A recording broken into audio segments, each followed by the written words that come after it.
just tell the truth and trust in the American people that over time they're going to know what the truth is. Yes, it is time for the truth. Right here, right now. This is the Conservative Syndicate. Real conservative talk from real conservatives. With your host, John Matthews. The latter-day prophet. Saying against the hypocrisies of our time. And Joe Akos. You want answers. I want the truth. You can't handle the truth. The Conservative Syndicate is comprised of some of the most informed pundits and activists available today. Together, we seek to tear down the imaginary wall of separation between church and state through education, information, and engagement on the religion of politics and the politics of religion. And now, your host on the globally syndicated Conservative Syndicate, John Matthews and Joe Akos. Well, good afternoon, good evening, good morning. This is the Conservative Syndicate. We're glad to have you with us this afternoon. And greetings all around this great republic of ours. And, of course, around the world where it's prime time, sometime, all the time, someplace. And we're glad to have you with us this great afternoon here. Kind of a melancholy day out here in California. We're starting to get the June gloom in the middle of November out here. And cloudy, but geez, I just wish it would rain. We need some rain out here, and it's just not happening. It rains every place but Southern California. It's just amazing. Anyway, glad to have you with us today. And that's not true, John. What's that? It hasn't rained here where I'm at in almost 2 months now. Well, it hasn't rained real good here in almost 2 years.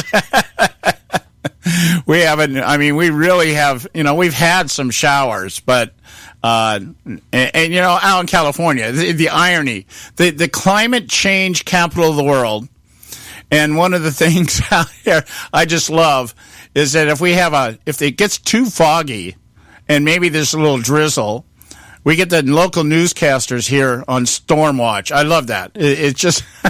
I'm like, Storm Watch, what kind of storm are you talking about? It doesn't storm out here. Not in our neck of the woods anyways. So That's great. That's great. Anyway, yeah, I just wish it would. I think I'm going to start a GoFundMe page so I can get a whole bunch of safety pins for these little kids' diapers. Oh, I know. Isn't it just? It's just so classic. Just classic that this is how we're preparing the leaders of tomorrow, my friends. Play-Doh, Legos, coloring books, and making Post-it note boards. And I just like, okay, I can just see the next generation once they move into positions of leadership, if that's what you want to call it. What are you going to do? Is that how you're going to hold your G20 conferences?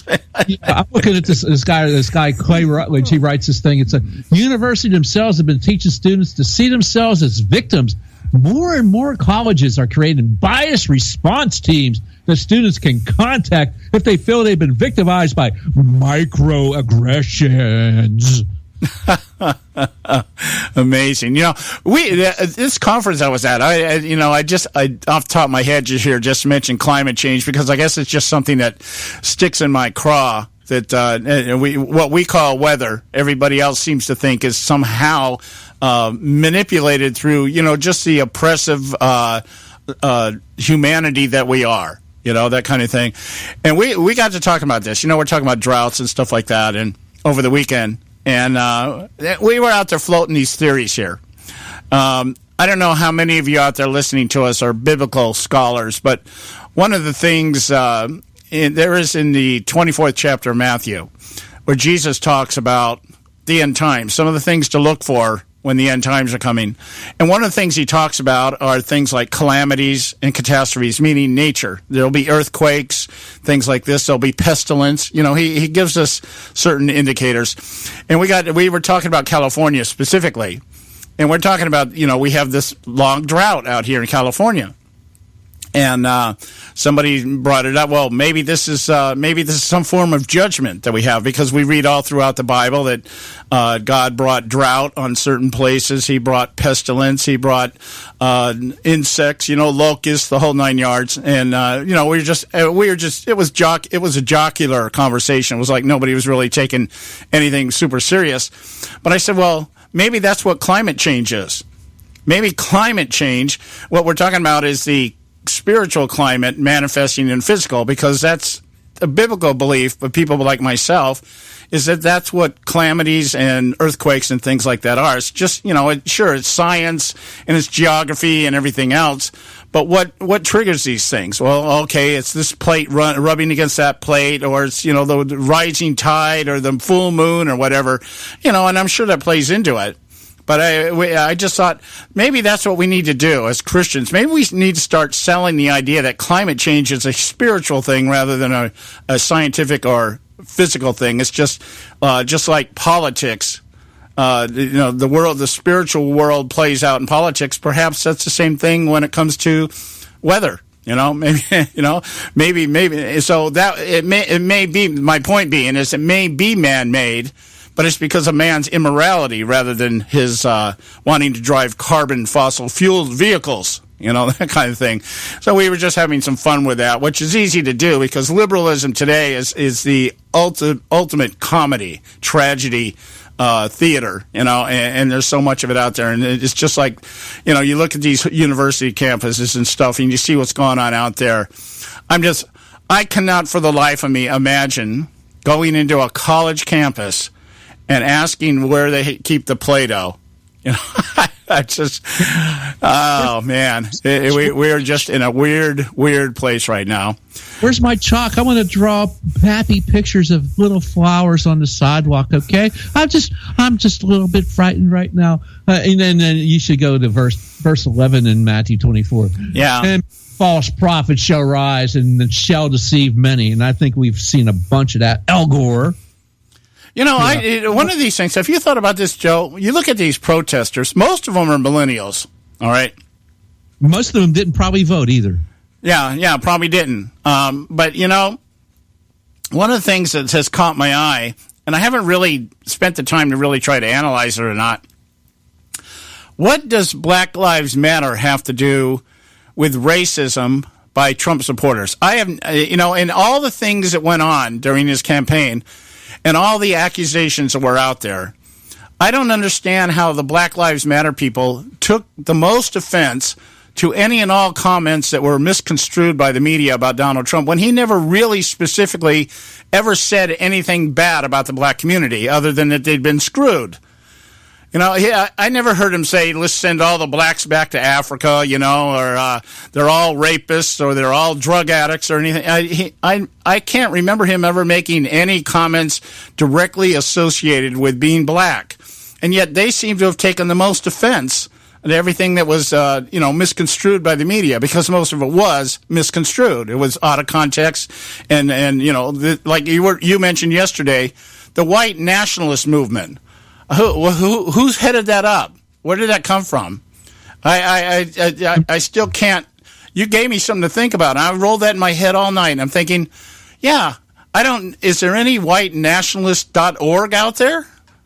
I don't think there is. It came from the likes of CNN. That's where it came from. It didn't come from any other place. It came from the Hillary Clinton campaign. That's where it came from. Oh, yeah, but nobody really has ever defined it. It's one of those catch-all phrases. We just, anything that we want to bark about, we'll just throw that in there, okay? It's exactly like that. The alt-right. What the hell's the alt-right? There is no alt-right. No. It's just another thing that came from the Hillary Clinton campaign. They threw that crap out there. And the media. Well, the media just picks up on it and runs with it, and now it's like, it's a lexicon now. Yeah, but they were saying, well, the white nationalism. I just to hear why we're talking, just popped it up on threw it in my search engine. An ideology that advocates a racial definition of national identity. Proponents of the ideology identify with and are attached to the concept of a white nation. Now, I know that there are organizations out there that kind of think like this, the KKK, the Aryan Brotherhood and stuff, but nowhere in the conservative movement is there the idea or concept of an all-white nation. It isn't there. It isn't, we're not looking, this isn't Hitler. This isn't Nazism. We're not trying to create a racial or DNA perfected society or anything like that. That's what liberals do. So it's just something, I'm going to have to dig more into this because this is just made up crap. I mean, Trump's campaign never said everybody that's not white can get out now. Yeah. Everybody, if you're not white, get out. You're not welcome here. That never happened. It's never happened. He never said, let's build a wall around Chicago. 700 years. Yeah, he never said, let's build a wall around Chicago and New York. Oh, yeah, that's Rahm Emanuel. Yeah. We're all going to be a sanctuary city and always a sanctuary. Okay, Rahm, you go ahead and do that, buddy. Yeah. I've got a feeling that you're going to lose this one. All right. Look, it's time. We got to take our first break. Boy, that was a fast 10 minutes. We'll be back in just a few minutes here. We got Don Dix from Act for America checking in with us a second hour. And Joe and I are just going to bounce some things around here that we talked about a little bit about yesterday and add to it. So stay with us right here at the Conservative Syndicate. Don't go away. A healthy attitude toward politics will always be relentlessly cynical. TheConservativeSyndicate.net, doing our part to keep America healthy. When our water heater broke down last month, it was a nightmare. It took 5 hours for the plumber to show up, and he charged us a couple of $100 just to come out. And then it cost another $1,800 to put in the new water heater. By the time it was all said and done, I felt like I'd been taken. But what else could I do? The smartest thing you can do is get a home warranty from American Residential Warranty. Their home warranties pay to repair or replace all your major appliances when they break, and they will break, and at the worst possible time. Call American Residential Warranty right now for free information on home warranties starting at just pennies a day. Don't wait for your refrigerator to stop running or your ceiling fans to stop turning. Call American Residential Warranty right now. Ask how you can save up to 50% on washer and dryer coverage. Just call 1-800-790-5960. That's 1-800-790-5960. Again, 1-800-790-5960. Call now.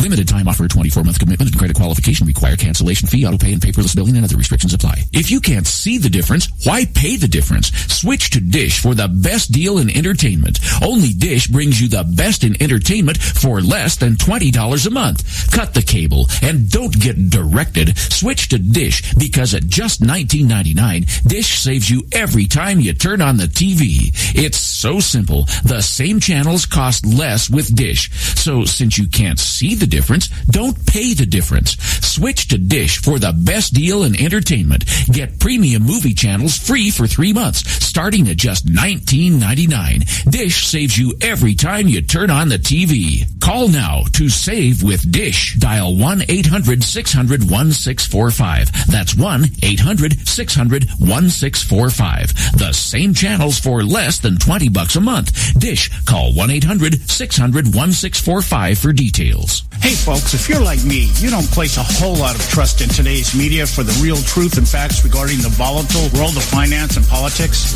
When I want the real scoop on money, I go to the most trusted source I know, my good friend and colleague, Bob Cardoso. Bob is a noted expert with a PhD in international finance who airs his nationally known, globally syndicated show, Robert Cardoso Live Daily, Monday through Friday, 3 to 5 p.m. Pacific time.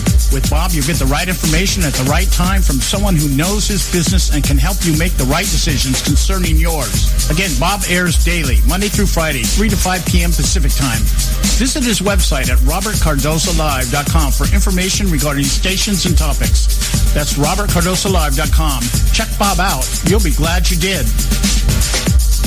Attention taxpayers. If you've received a notice from the IRS or state, do not ignore it. It's also a big mistake to try and handle your tax problem on your own. If you owe back taxes, it's a fact that the government has the power to take everything you own, including your home, business, wages, savings, and your freedom. But here's the good news. There's a special toll-free tax hotline set up especially for you. This tax hotline will tell you about new programs that are geared to help you dramatically settle, reduce, or eliminate what you owe. But you have to call now. Take down this number or put it in your cell phone. But call 866-761-0959. 1-866-761-0959. When you call, you get free information on how you can reduce or eliminate back taxes, including penalties and interest. You can also be helped if you have unfiled returns, a tax lien, wage garnishment, bank levy, or if you've been entered into a payment plan but can't make the payments. Don't make the big mistake in thinking you can ignore or handle your tax problem on your own. You can stop the collection process immediately. Call this special tax hotline today for free info at 1-866-761-0959. That's 1-866-761-0959. 1-866-761-0959. Am I not speaking English? TheConservativeSyndicate.net, where we speak only one language, American.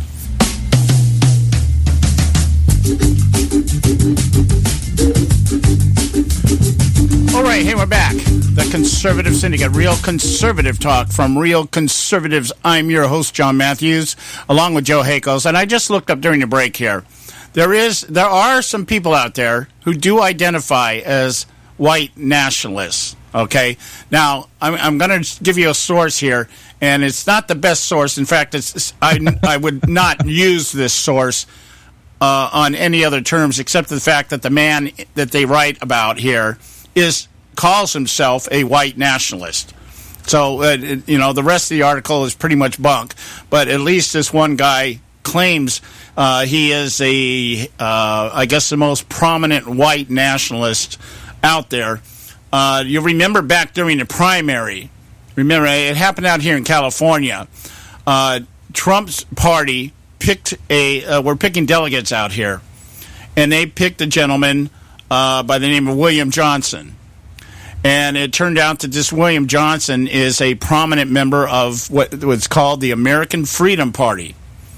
And he claims to be a white nationalist. Okay, the organization, the American Freedom Party, is a group that exists to represent the political interests of white America. Okay, now, having said that, I guess he kind of helped the left by coming out and I believe he resigned once the big was a big stink made about him getting chosen. The Trump campaign said there was a database error or something, that he got picked. They didn't really know who he was or whatever, and he ended up resigning. But I remember there was a big stink about this guy. Yeah. Okay, but from him came the label white nationalists. Okay, and then the left has grabbed that and just run with it. Okay, and they've used it to blanket anybody that was against Hillary Clinton. Basically, if you were a Trump supporter, you're a white nationalist because of your white privilege. Okay, and you desire that everything be based on white heritage, all this other stuff. And we know that's bunk. But, I guess that's where they seize that name from. And they just, that's what the left does.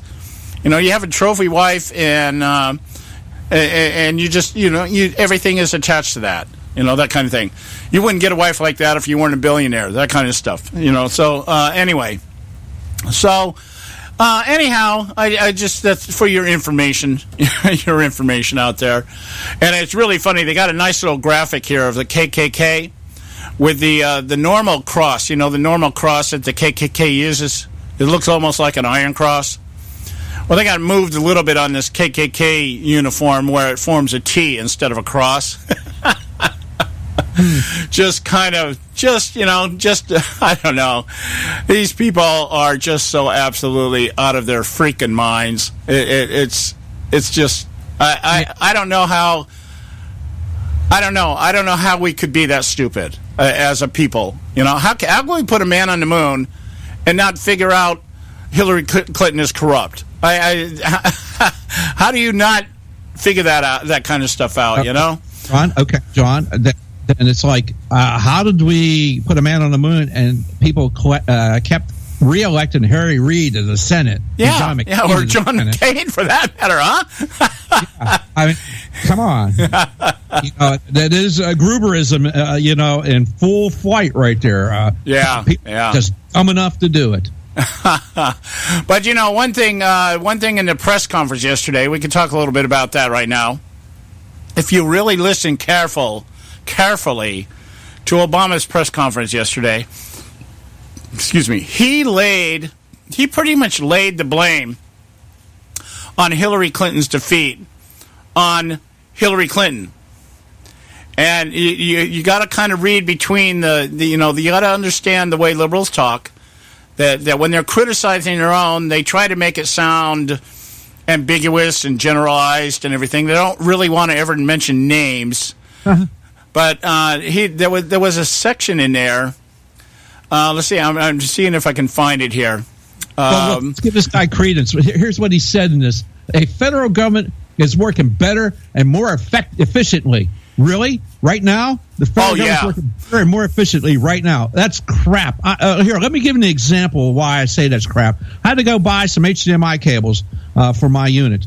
Okay? I was forced to buy HDMI 2 cables, 10-foot cables, 10 foot long. Cost me nearly $100.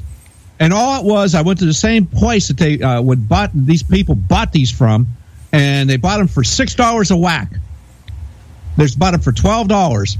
I had to pay almost $100 for them because I had to buy them because they were a woman-owned, small, disadvantaged business, because I had to buy them that way. That's how efficient the government is. Yeah, I get that. Absolutely.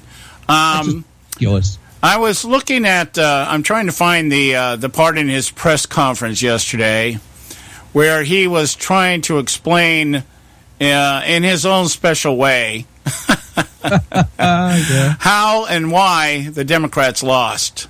And I was trying to look for the literal reading of it, but I've got an article up here. He says, well, what he said was, one of the issues, they were asking how it was the Democrats lost, really.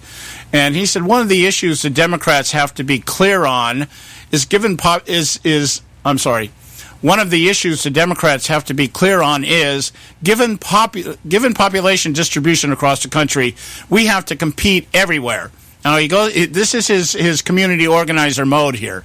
We have to show up everywhere. We have to work at a grassroots level, something that's been a running thread in my career. All right? I won Iowa not because of the demographics dictated that I would win Iowa. It was because I spent 87 days going to every small town, fair, and fish fry and VFW hall. And there were some counties where I might have lost, but maybe I lost by 20 points instead of 50. There's some counties maybe I won that people didn't expect because people had a chance to see me and listen and get a sense of who you stood for and what you're fighting for. Yeah, guess who didn't do that? But instead, the Clinton campaign, and we said this is the reason I'm bringing it up, because I like to brag. I'm in a boasting mode right now. We were so right on so much of this stuff, and so many other people were just so dead wrong. But it goes on to say that the Clinton campaign falsely assumed it could ride on the coattails of Obama's approval ratings and previous success in grassroots campaigning without having to do any of the work themselves. Okay, so what happened, and we were talking about that. We said this was going to be about her riding in on the popularity of Barack Obama and even her husband, Bill Clinton, and then to float the personalities out there that people liked. Uncle Joe Biden, the old... Look at her, John. What did she do? She would go out, she would do an event, maybe 4 days later doing another event, and then maybe a couple days after that do another event. She'd take whole weekends off. Yeah, I in the CBS interview with Donald Trump Sunday night, I think he said they did the last 2 weeks of the campaign, they did something like 67 rallies. He mentions specifically the last rally they did, I think it was in Ohio or Iowa, someplace out in the Midwest. They did at 1 o'clock in the morning. Yeah, it was in Michigan. Oh, was it Michigan? 1 o'clock in the morning, 31,000 people showed up. Yeah, here it is. Right, I know. I did my final speech in Michigan at 1 o'clock in the morning, and we had 31,000 people and many people outside the arena. And I felt when I left, I said, "How are we going to lose?" We set up the day before, and we had all these people, and it was literally at 1 in the morning. And I said, "This doesn't look like second place." So we're really happy. I mean, it was like, these are great people. And then Leslie Stahl goes on to bore people by talking. Yeah. So what Clinton did what Jeb Bush did. She had the same mentality. She went out and courted the donors, the elites, the people with the money, and thought that, they've raised over $200 million just with super PACs. Now, I don't know how much money, I don't know what the final bill is for them. Maybe somewhere down the road we'll learn about it.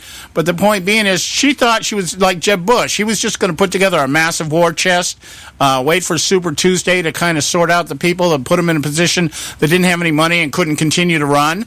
I really want to know, when this is all said and done, I'm sure somewhere someone will look it up, how much money Donald Trump actually spent. Well, it'll be at opensecrets.org. You can find it there. I'm sure it's all written down there. You just have to punch. Yeah. Oh, it would just be interesting, It's kind of funny, though.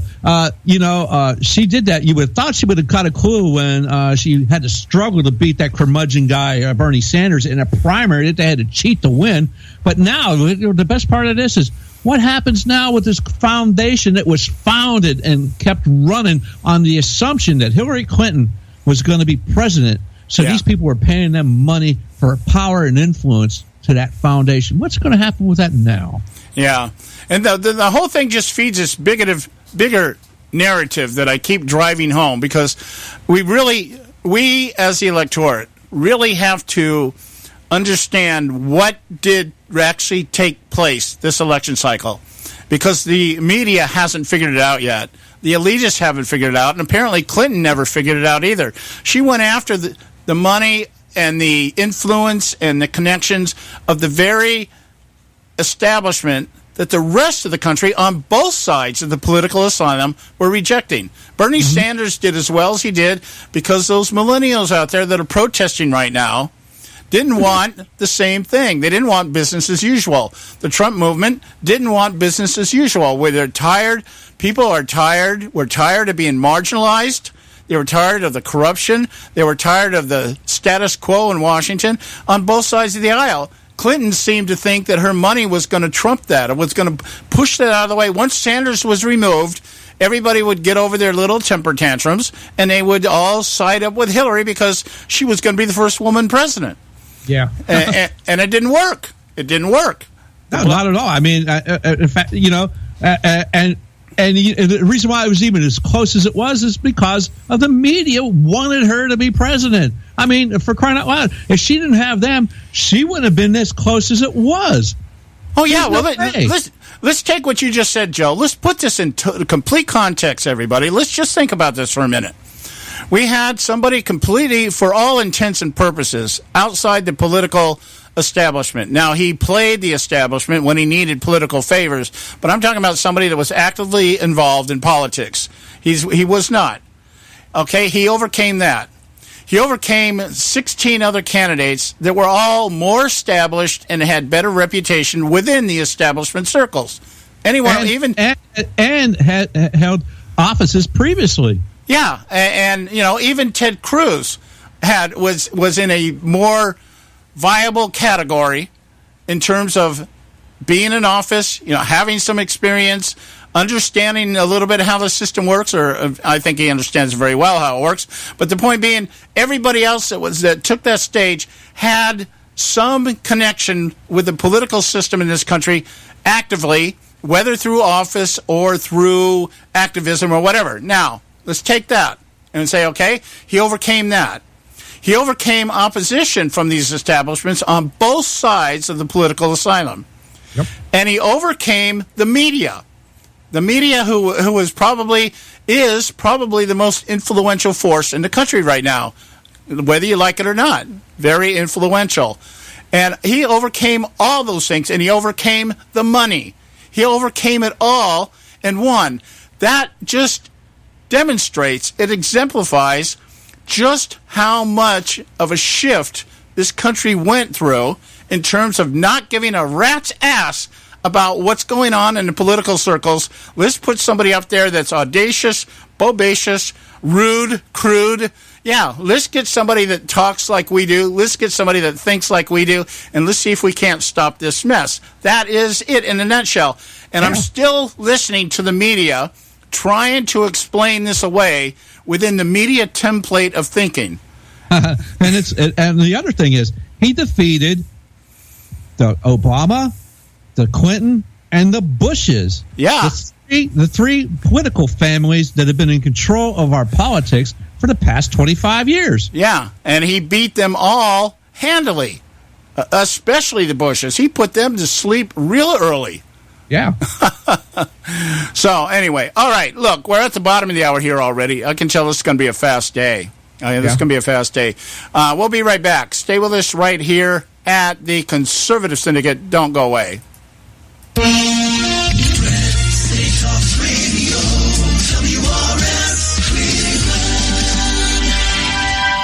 Ever wonder how the credit card companies make their money? Well, think about this. If you owe $25,000 on 5 different credit cards and you make your minimum payments every month, here's what it's going to cost you. Are you sitting down? You'll shell out over $13,000 in additional interest, and it's going to take over 13 years to pay off your original $25,000 balance. That's how they make money. Now it's your turn to fight back by calling the Debt Solutions Network.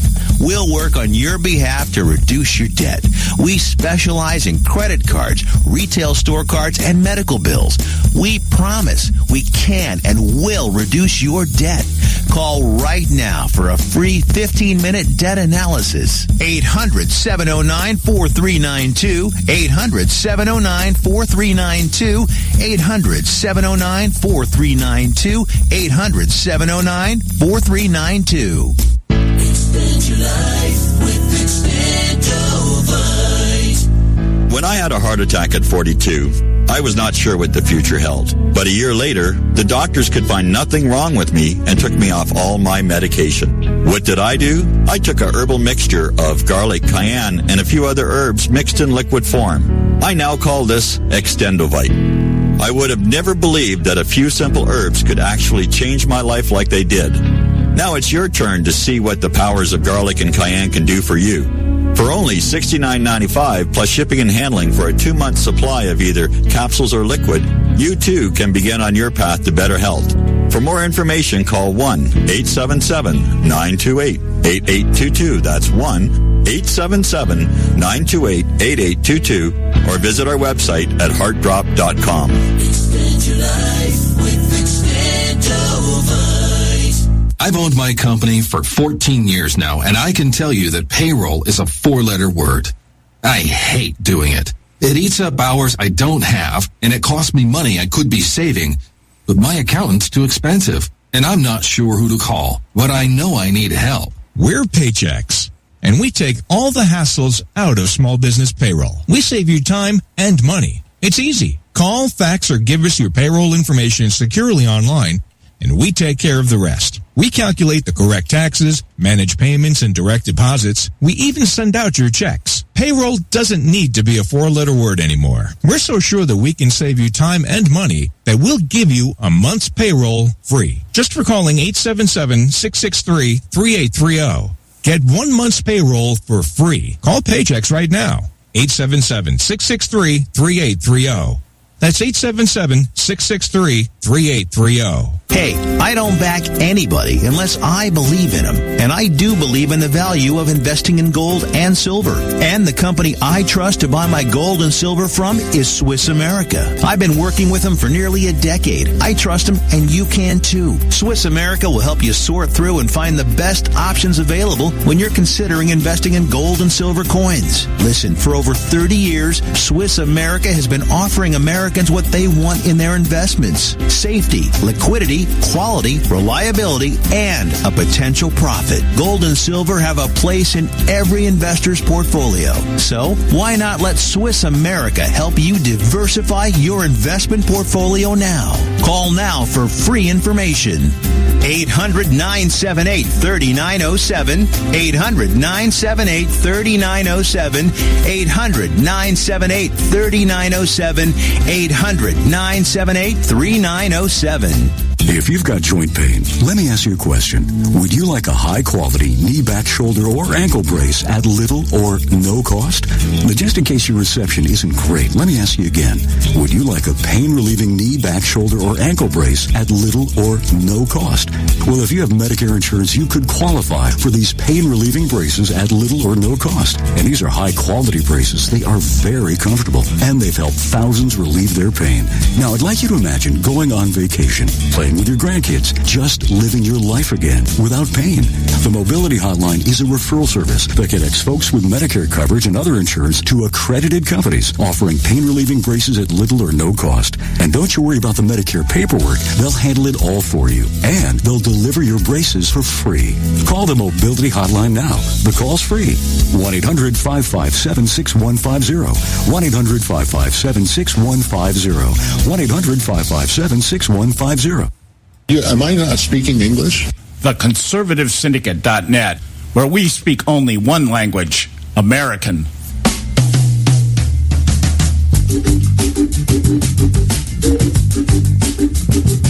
All right, hey, we're back. The Conservative Syndicate, real conservative talk from real conservatives. I'm your host, John Matthews, along with Joe Hakos.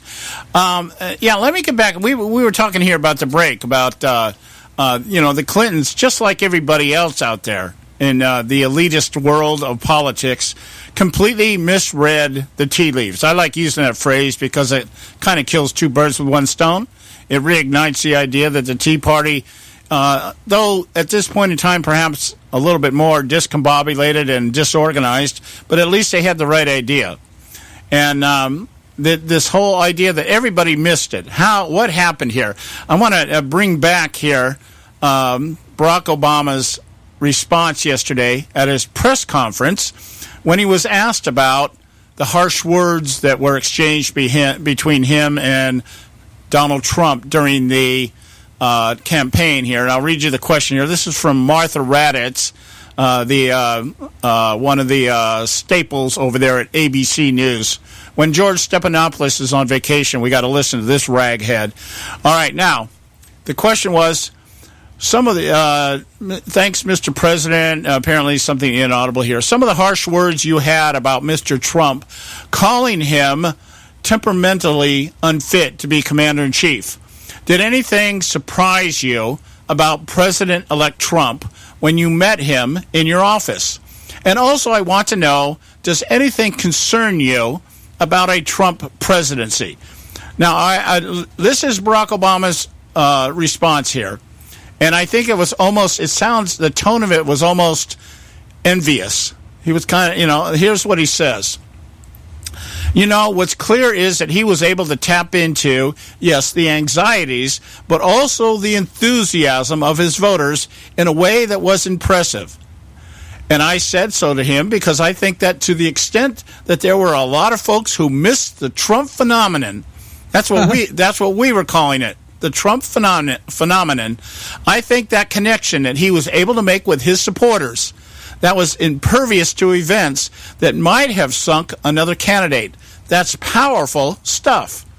Now, what he's saying is everything, all the tactics, all the strategies that would have sunk any other candidate, given the fact that they're all political establishment types, none of that pierced the hearts and the ears of people that supported Donald Trump. Yeah, because impervious to events. Yeah, I love that. Impervious. Impervious to events. That means the Trump supporters didn't fall into the trap. They stuck to their guns.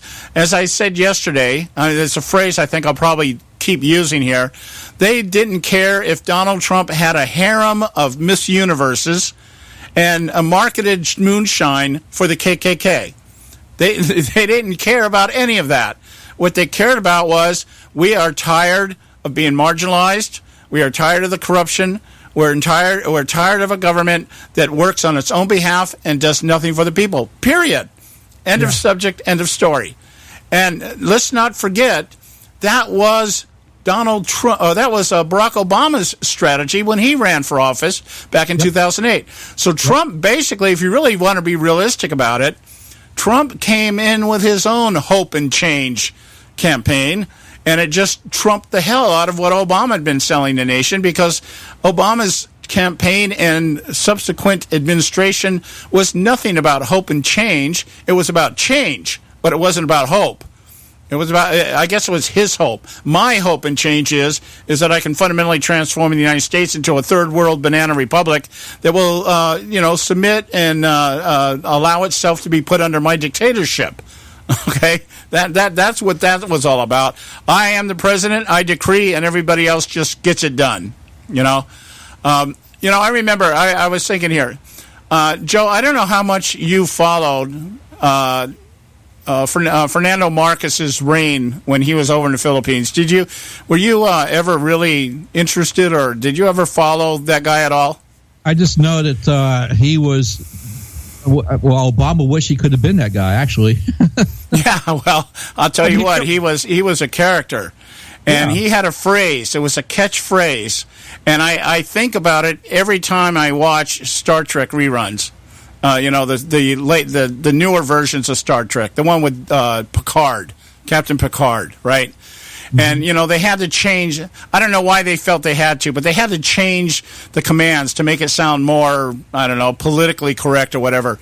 And what he would say is something like, if Captain Kirk wanted something done, the original Star Trek, and he would say, he would give the command to do something. And Picard changed it. It was like... make it so.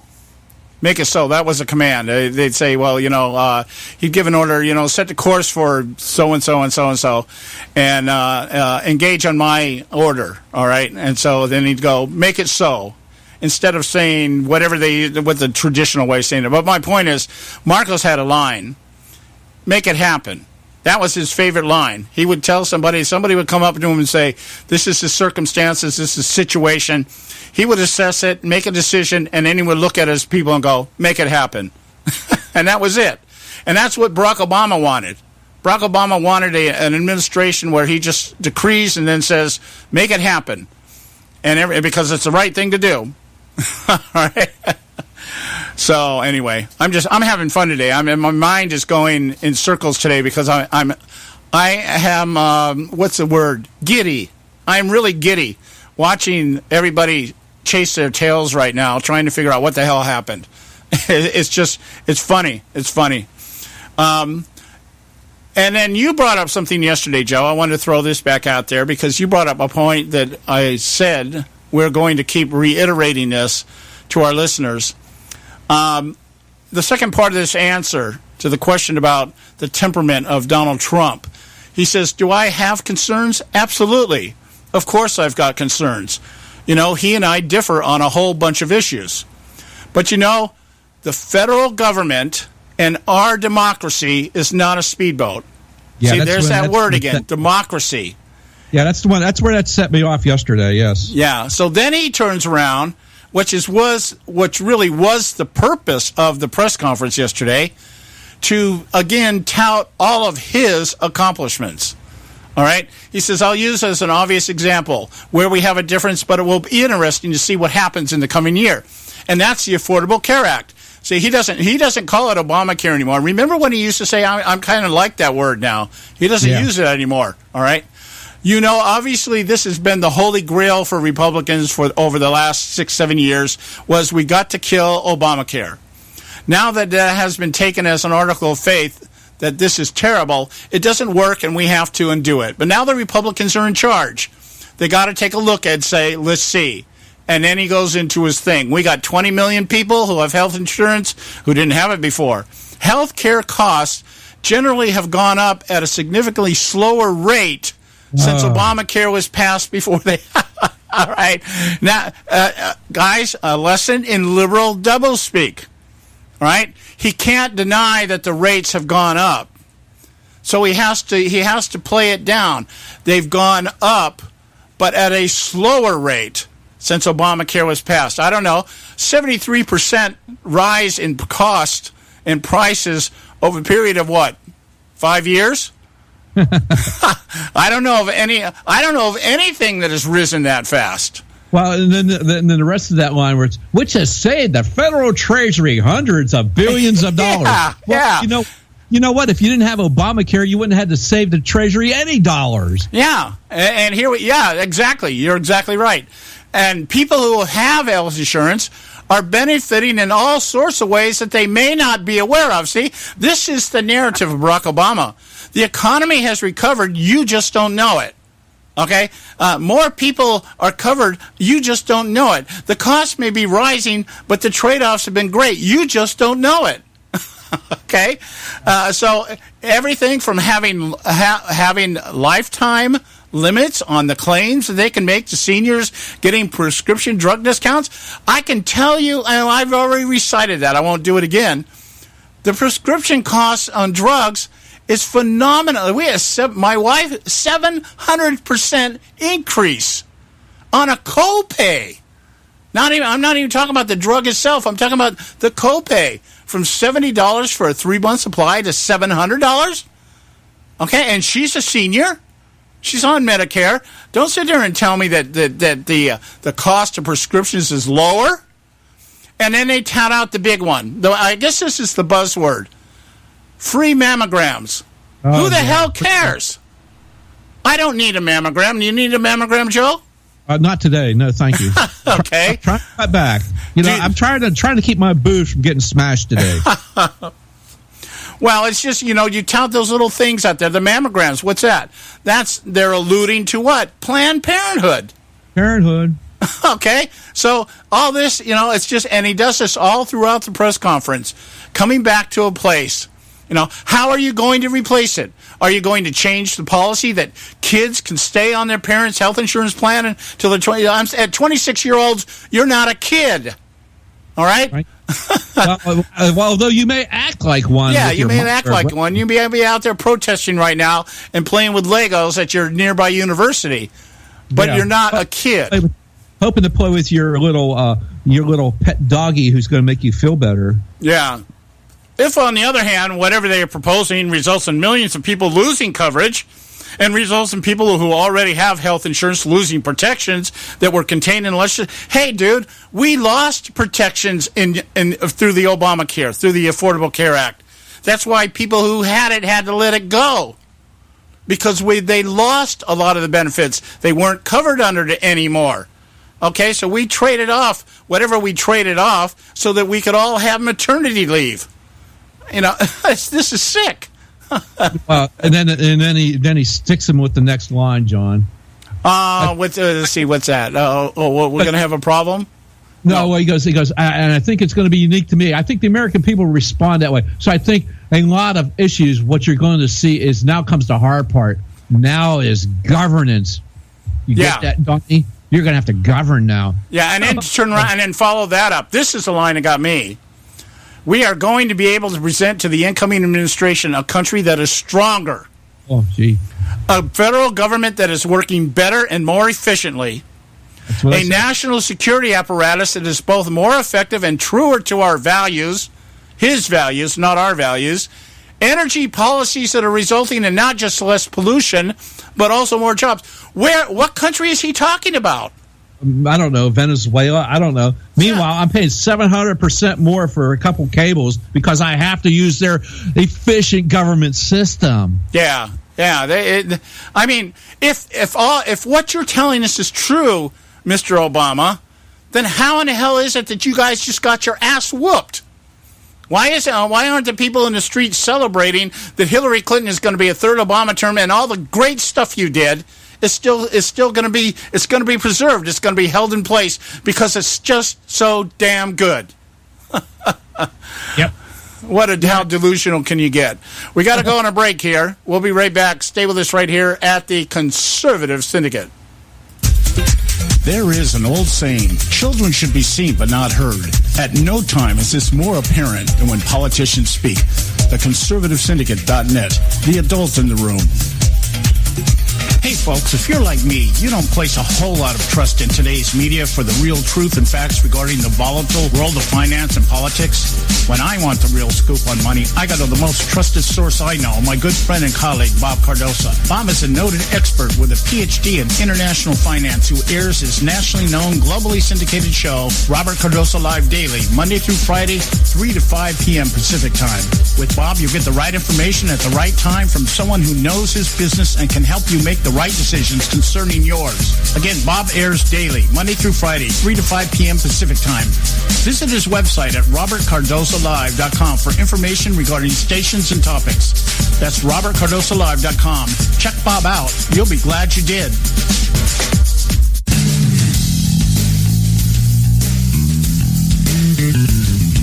History affirms a vibrant civil society thrives on freedom of conscience, religion, and choice.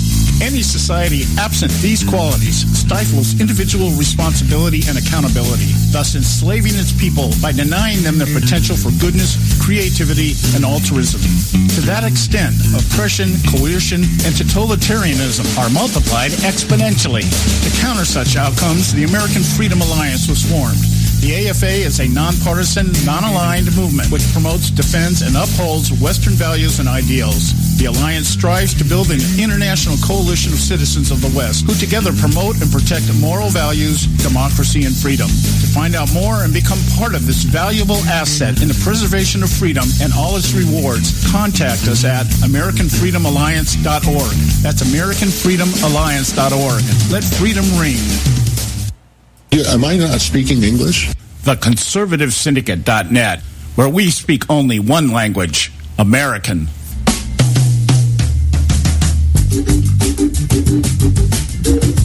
All right, hey, we're back. The Conservative Syndicate, real conservative talk from real conservatives. We're glad to have you with us, and I am your host, John Matthews, along with Joe Hakos.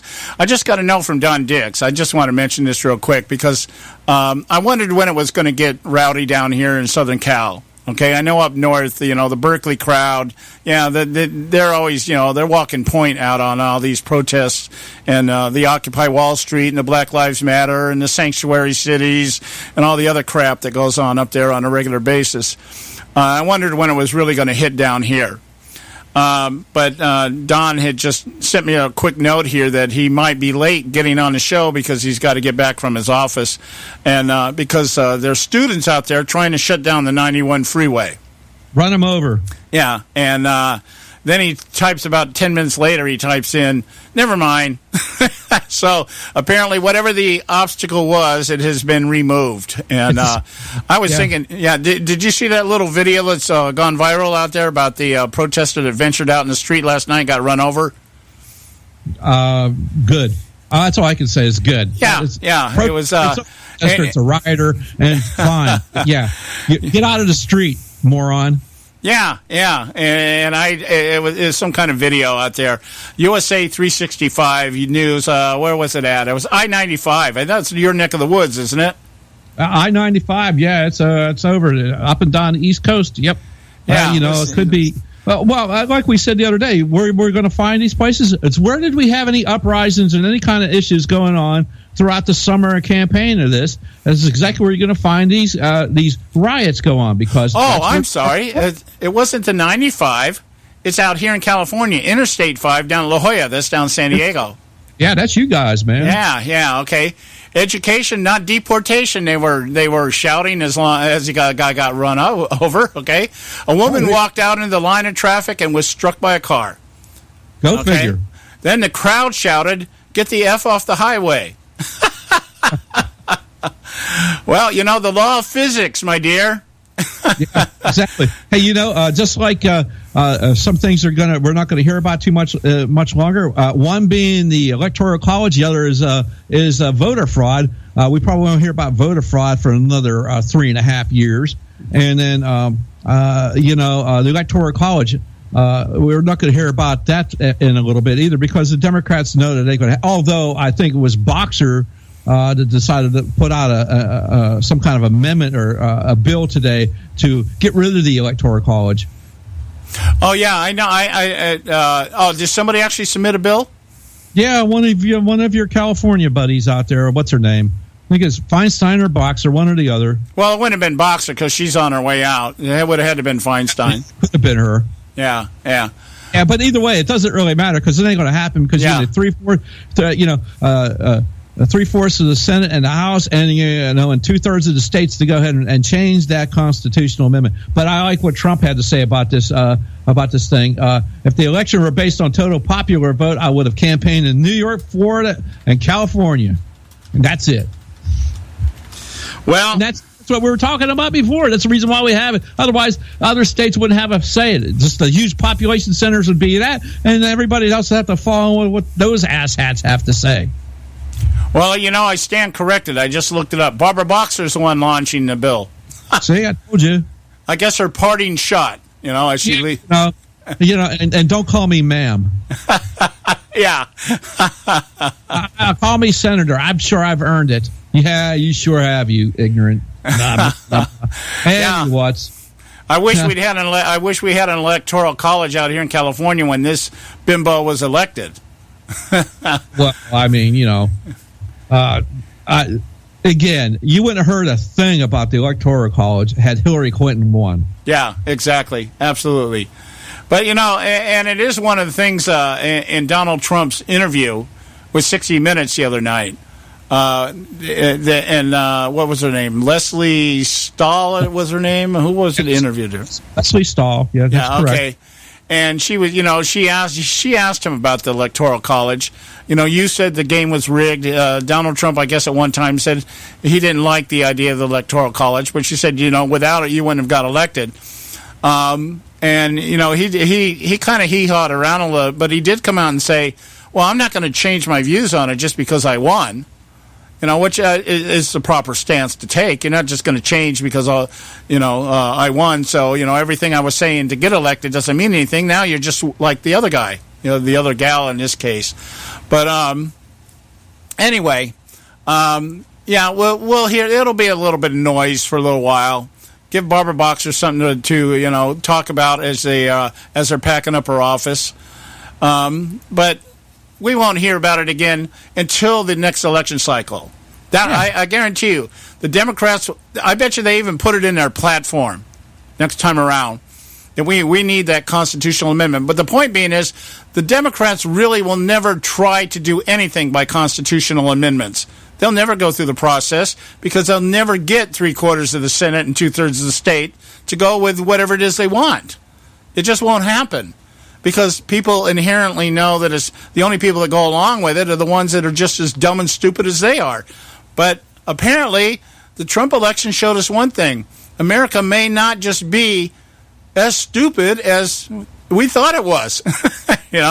I mean, a blind squirrel finds a nut every once in a while. Yeah, that's true. I mean, as long as we keep having people like John McCain getting elected into the freaking Senate over and over again, I'm not having a lot of confidence in a lot of this. I mean, because it's the same thing, and you expect something different out of it. That is insanity. Yeah, well, here's one for you. We're talking about insanity here. They're touting out there right now Keith Ellison to head up the DNC. Yes, we go for that, because that would be really outstanding. Mr. Ellison, who's been admired by CARE, the unindicted co-conspirators of the 9/11 attack, and the Muslim Brotherhood, no less. So if the Democrat Party wants to go ahead and keep on rolling down the Muslim path, go right ahead with that. Well, isn't that the irony? The irony and the irony of idiocracy is that the people that want to legislate lawlessness want a guy who's a proponent of Sharia law to run their party. Yep. I mean, can nobody figure? That's like those idiots that go out there, the gay pride people, walking around with their signs, Islam and LBGT unite. Yeah. Yeah, coexist. That ain't going to happen, man. Yeah, they'll unite all right. They'll unite as they're cutting off your head. As they're throwing you off a building. Yeah, exactly. Okay. Look, we're at the top of the hour already. Time for the Edwards Notebook. Pay some bills, and we'll be right back. Stay with us right here at the Conservative Syndicate. Don't go away. Stripping money money from the U.S. military budget to pour into government school systems is simply exacerbating two major problems. Hello, I'm Ron Edwards. On today's page from the Edwards Notebook, government schools in America have for years received enough money to ensure that more money is spent per student throughout the Republic than almost any other nation on earth. Yet, overall, America ranks 30th in the world in education quality, proving that spending the most money does not ensure the highest quality. Especially since the actual goal of American government school educators is to indoctrinate American students into being glorified, socially conscious globalists who are more in league with the United Nations, open borders, and climate change dogma than reading, writing, arithmetic, and true American history. In addition, the stripping away of needed funding from what has been the best military in the world has produced massive shortages in needed supplies at every level. Thus, the military is now at best heavily strained in the effort to protect America and maintain stability throughout the world. Hopefully, the scenario of double trouble is soon corrected through a return to providential guidance and an appreciation for America the Beautiful. I'm Ron Edwards.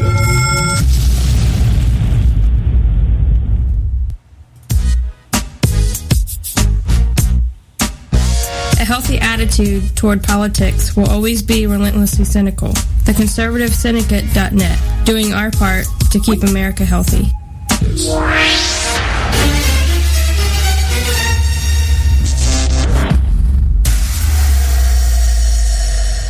Prices are for base buildings only. May not be available in some areas. Attention business owners, do you want a stimulus package that really works? Before you spend thousands of dollars more than you should on your next building project, listen to this. General Steel has a stimulus package designed to help you save as much as half the cost of conventional construction on your next building. As much as half. That's right. General Steel can save you thousands of dollars with a pre-engineered steel building designed for your business or church. How about a 50 by 100 foot building for under $30,000? So don't pay thousands more than you should without calling General Steel first and save as much as half the cost and time of conventional construction. With the projected demand for steel in Japan and China, prices may be skyrocketing. 877-927-3360. 877-927-3360. 877-927-3360. Term life insurance. It can be a powerful way to protect your assets and your family. You work hard to earn and save your money to build a nest egg for the future. Don't let it get wiped out because you didn't plan ahead. Take the time now and make a small investment in $500,000 or more in quality term life insurance. Call the Term Lifeline and let us shop the best companies to give you the lowest rates. We specialize in policies of $500,000 and above. Ask about some of our 10 and 20-year fixed rate plans with guaranteed rates. Call the Term Lifeline right now for your free insurance quote. 800-870-3609. 800-870-3609. You owe it to yourself to protect your family and your assets. Make term life insurance part of that plan. Call the Term Lifeline right now. 800-870-3609. 800-870-3609. Hey folks, if you're like me, you don't place a whole lot of trust in today's media for the real truth and facts regarding the volatile world of finance and politics. When I want the real scoop on money, I go to the most trusted source I know, my good friend and colleague, Bob Cardosa. Bob is a noted expert with a PhD in international finance who airs his nationally known, globally syndicated show, Robert Cardosa Live Daily, Monday through Friday, 3 to 5 p.m. Pacific Time. With Bob, you get the right information at the right time from someone who knows his business and can help you make the right decisions concerning yours. Again, Bob airs daily, Monday through Friday, 3 to 5 p.m. Pacific Time. Visit his website at robertcardosalive.com for information regarding stations and topics. That's robertcardosalive.com. Check Bob out. You'll be glad you did.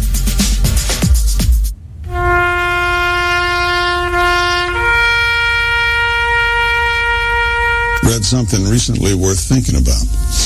It's the soldier, not the campus organizer, who's given us freedom to demonstrate. It's the soldier, not the reporter, who's given us freedom of the press. It's the soldier, not the poet, who's given us freedom of speech. It's the soldier who serves under the flag who defends the protesters' right to burn the flag. Isn't it time now to demonstrate that we support our troops? Were it not for the brave, there'd be no land of the free. Fred Thompson's message was brought to you by citizensunited.org.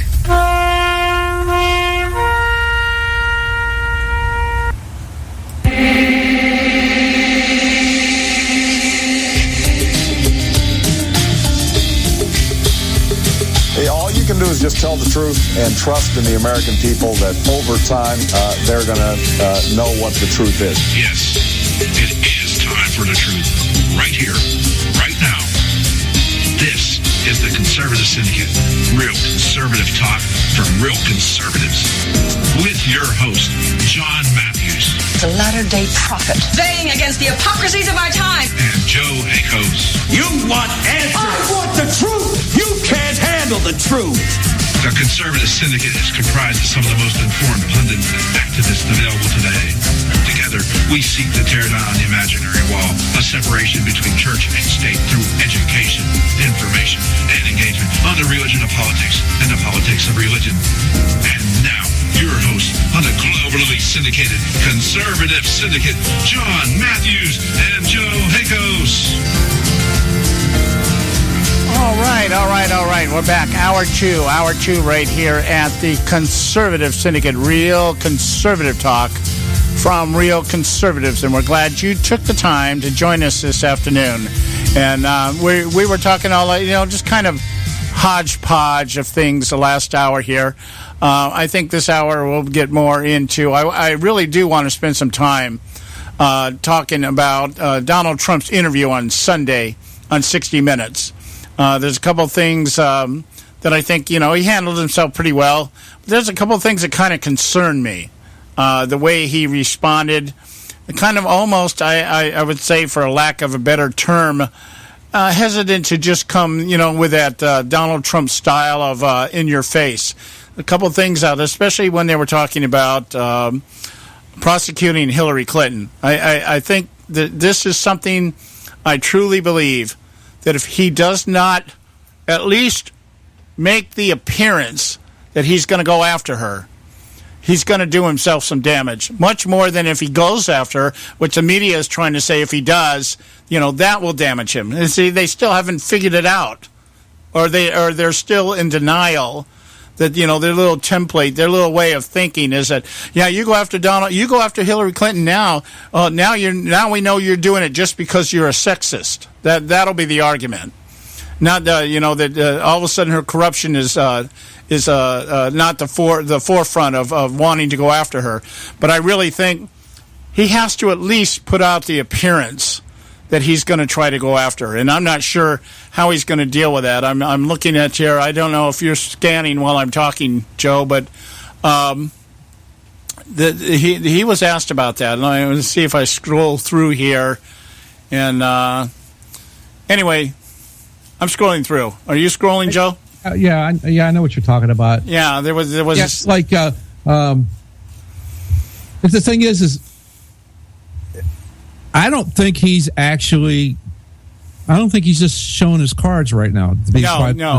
Well, that was one of the things I heard. She asked him, can you tell us some of the people that you're going to put in place? And he said, no. And she said, oh, come on. And he just, no.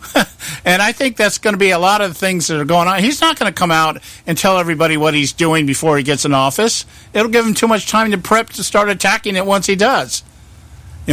Here it is. Oh, let me review here. And when we go to break here, we'll get back to that. But about the Electoral College, we were talking about that before the break here. Mm-hmm. Leslie Stahl, she starts out saying, for months you were running around saying that the system is rigged, the whole thing is rigged. You tweeted once that the Electoral College is a disaster for democracy. Again, we're not talking about a democracy. It probably is a disaster for democracy, but that's not what we are. Trump, I do. See, he didn't catch that. I think this guy's got some things to learn. So do you still think it's rigged? Well, I think the electoral, look, I won with the Electoral College. She says, exactly, but do you think? He says, and she goes, is it rigged? Trump says, yeah, some of the election locations are. Some of the system is. I hate it. And she says, even though you won, you're saying that Trump says, this is Trump. I hate it. Well, I'm not going to change my mind just because I won. But I would rather see it where you went with simple votes. You get 100 million votes and somebody else gets 90 million votes and you win. There's a reason for doing this because it brings all the states into play. Electoral college, and then there's something very good about that.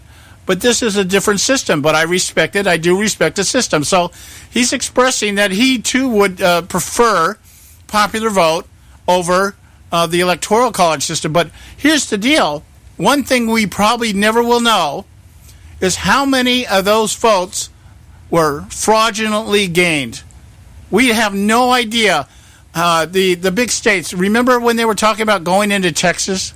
The Democrats were going to go into Texas because somehow they figured out that they could turn Texas blue. Yeah.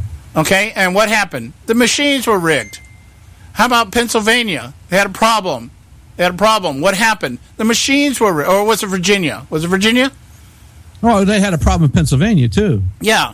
And in these states, I can't help but think, I can't help but wonder why they threw some of the money. Arizona. Why did the Democrats throw so much money in Arizona? Because somewhere in there, I just know, sure as I'm sitting here, the system, the machines were being rigged. Absentee ballots were being created rather than obtained. There was voter fraud going on, and I'm wondering just how much of her popular vote was tied up in fraudulent absentee ballots or mail-in ballots and rigged machines that needed to be, quote-unquote, recalibrated. And we'll never know that because nobody wants to reveal that. But I don't believe that Hillary Clinton actually won the popular vote because I think a lot of it was fraudulent. And how many illegals are voting in California? Yeah. There's a ton of them out here, and we know that. Okay, but the votes out here in California didn't sway the election one way or the other. It's just one state, and that's the point. But that's where she picks up a lot of her popular vote count is in California. Yeah, you're right there. You're absolutely right. They called it with they only had like 5% of the vote, and they called it for. Yeah. I mean, for crying out loud, didn't even you got 95% to go, and it's all for Hillary. Blah blah. California's a lost cause. All right, man, we got to go to our break here. That was a short segment. We'll go to a quick break here. We'll come back. Don Dix from Act for America will be with us. Stay with us right here at the Conservative Syndicate. A healthy attitude toward politics will always be relentlessly cynical. The ConservativeSyndicate.net, doing our part to keep America healthy. When our water heater broke down last month, it was a nightmare. It took 5 hours for the plumber to show up, and he charged us a couple of $100 just to come out. And then it cost another $1,800 to put in the new water heater. By the time it was all said and done, I felt like I'd been taken. But what else could I do? The smartest thing you can do is get a home warranty from American Residential Warranty. Their home warranties pay to repair or replace all your major appliances when they break, and they will break, and at the worst possible time. Call American Residential Warranty right now for free information on home warranties starting at just pennies a day. Don't wait for your refrigerator to stop running or your ceiling fans to stop turning. Call American Residential Warranty right now. Ask how you can save up to 50% on washer and dryer coverage. Just call 1-800-790-5960. That's 1-800-790-5960. Again, 1-800-790-5960. Call now. Limited time offer, 24-month commitment and credit qualification require cancellation fee, auto pay, and paperless billing and other restrictions apply. If you can't see the difference, why pay the difference? Switch to Dish for the best deal in entertainment. Only Dish brings you the best in entertainment for less than $20 a month. Cut the cable and don't get directed. Switch to Dish because at just $19.99, Dish saves you every time you turn on the TV. It's so simple. The same channels cost less with Dish. So since you can't see the difference, don't pay the difference. Switch to Dish for the best deal in entertainment. Get premium movie channels free for 3 months, starting at just $19.99. Dish saves you every time you turn on the TV. Call now to save with Dish. Dial 1-800-600-1645. That's 1-800-600-1645. The same channels for less than $20 $20 a month. Dish, call 1-800-600-1645 for details. Hey folks, if you're like me, you don't place a whole lot of trust in today's media for the real truth and facts regarding the volatile world of finance and politics. When I want the real scoop on money, I go to the most trusted source I know, my good friend and colleague, Bob Cardoso. Bob is a noted expert with a PhD in international finance who airs his nationally known, globally syndicated show, Robert Cardoso Live Daily, Monday through Friday, 3 to 5 p.m. Pacific Time. With Bob, you get the right information at the right time from someone who knows his business and can help you make the right decisions concerning yours. Again, Bob airs daily, Monday through Friday, 3 to 5 p.m. Pacific Time. Visit his website at robertcardosolive.com for information regarding stations and topics. That's robertcardosolive.com. Check Bob out. You'll be glad you did. Attention taxpayers. If you've received a notice from the IRS or state, do not ignore it. It's also a big mistake to try and handle your tax problem on your own. If you owe back taxes, it's a fact that the government has the power to take everything you own, including your home, business, wages, savings, and your freedom. But here's the good news. There's a special toll-free tax hotline set up especially for you. This tax hotline will tell you about new programs that are geared to help you dramatically settle, reduce, or eliminate what you owe. But you have to call now. Take down this number or put it in your cell phone. But call 866-761-0959. 1-866-761-0959. When you call, you get free information on how you can reduce or eliminate back taxes, including penalties and interest. You can also be helped if you have unfiled returns, a tax lien, wage garnishment, bank levy, or if you've been entered into a payment plan but can't make the payments. Don't make the big mistake in thinking you can ignore or handle your tax problem on your own. You can stop the collection process immediately. Call this special tax hotline today for free info at 1-866-761-0959. That's 1-866-761-0959. 1-866-761-0959. Am I not speaking English? The ConservativeSyndicate.net, where we speak only one language, American. All right, hey, we're back, and this is the Conservative Syndicate, real conservative talk from real conservatives. I'm your host, John Matthews, along with Joe Hakos, and we have with us none other than the great Don Dix out there from the Inland Valley. And Don, I understand we were joking about your little note that you sent us earlier. What was going on out there in 91? Well, I heard a news. How you doing, John? Good. I had heard a news report on the radio that there was a traffic tie-up around University, which crosses the 91 freeway that I drive coming back from doing our daily show on my way to connect with you.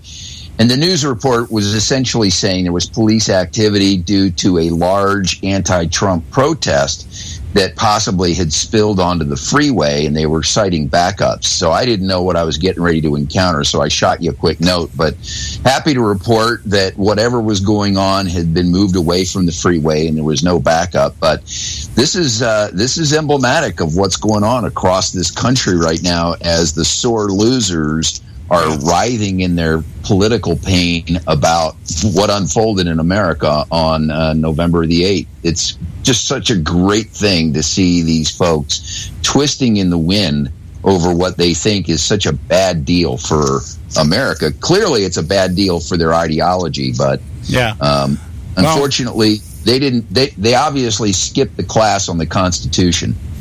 Yeah, well, maybe somebody was dangled some Legos and Play-Doh out there. Exactly. This is just it's refreshing, actually, in a way, to see these folks rebuked in the way that they're being rebuked by not just Donald Trump's victory, but in the 6 days since then, they're going apoplectic about some of his appointments, about the way that the first 6 days of the Trump transition is unfolding, which is probably a pretty good indicator that this is going to continue. This is not something that's going to end right away. Yeah. Well, we've been talking about some of the issues that are going to remain on the forefront. Of course, the current one right now is the Electoral College thing. But I want to throw at you something Joe brought up yesterday. We talked a little bit about it earlier on the show here, but maybe we'll get your take on this. The buzzwords out there from the left regarding Trump Trump's appointment of Steve Bannon from Breitbart as one of his senior advisors, that he has appointed a quote-unquote white nationalist. What does that phrase mean to you? I mean, we've determined that it's something that was just kind of made up, to kind of brand people, like racist and bigot or whatever. But have you given any attention to that little catchphrase? Well, not specifically what I would consider to be an accurate definition. They're using it as an insult. Essentially, they're that and a couple of other phrases that are all part of what appears to be, to me, John, the talking points that have been universally disseminated throughout the media, because the same phrases are showing up, whether it's CNN or NBC or any of these mainstream media organizations that are trying to use Steve Bannon's appointment as a cudgel to beat Donald Trump over the head with. And I've got a couple of, so first of all, it clearly sends a signal that the press and the media did not get the message of November 8th. They're still collectively organized against us. But I think the other thing it shows you is that, according to the old military phrase, the flak is always heaviest when you're over the target. So obviously this is something that is again exposing the media for who they are. And there's a piece of me that begins to wonder, since Bannon is the strategist, that is he and the high-profile strategists, at least, he and Kellyanne, these are the folks that guided his campaign over the last 6 months. So clearly they did something right, because their calculations about the states to focus on, where to move their assets, the messages that they should be saying at these rallies was spot on. And the fact that Steve Bannon is getting this kind of abuse suggests that they're afraid. I mean, the 8 years that Obama has been the president and advanced that progressive narrative, they collectively realize that their day in the sunshine is coming to an end. Yeah, and if I have any beef about Steve Bannon, is that somebody needs to give that guy a haircut and a shave. Right. He needs to clean up a little bit. Just he kind of reminds me of the Unabomber, This guy went to Virginia Tech. He spent 10 years in the Navy. He was a Goldman Sachs executive. He was a successful Hollywood producer and director. Obviously, you could use maybe the term guru in connection with how he has steered Breitbart and navigated that organization.